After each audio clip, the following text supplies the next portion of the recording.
சாய் பல்லவி இப்போ ஒரு சேனலுக்கு வார்னிங் கொடுத்திருக்காங்களா அப்படின்ற டாபிக் தான் இப்ப சோசியல் மீடியால ரொம்பவே வைரல் ஆயிட்டு இருக்கு அப்படின்னே சொல்லியிருக்காங்க. கொஞ்ச நாளைக்கு முன்னாடி சாய் பல்லவி ராமாயணம் அப்படின்ற படத்துல நடிச்சு முடிக்கிற வரைக்கும் அசைவ உணவுகளை எடுத்துக்க மாட்டாங்க அப்படின்னு ரீசெண்டா ஒரு சேனல்ல நியூஸ் வெளியாச்சு. ஆனா இது வைரலான செய்தி, இது உண்மை இல்ல அப்படின்ற மாதிரி இப்ப சாய் பல்லவி சொல்லியிருக்காங்க.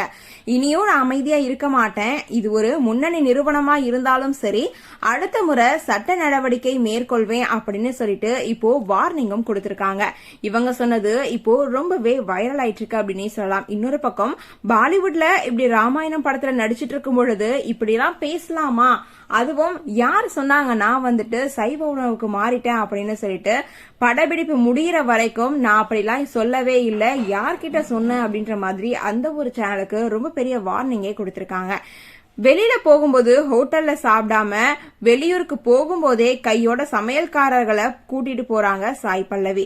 அதுவும் அவங்க சைவமா தான் சமைச்சு கொடுக்கறாங்க அப்படின்ற ஒரு நியூஸும் இப்ப வெளில வந்திருக்கு. ஆனா சாய் பல்லவி நான் அசைவம் சாப்பிட மாட்டேன், சைவம் மட்டும் தான் சாப்பிடுவேன் அப்படின்னு நான் யார்கிட்டயுமே சொல்லல அப்படின்றத இப்ப ப்ரூவ் பண்ணிருக்காங்க. இந்த ஒரு நியூஸ் இப்ப சோசியல் மீடியால ரொம்பவே வைரல் ஆயிட்டு இருக்கு.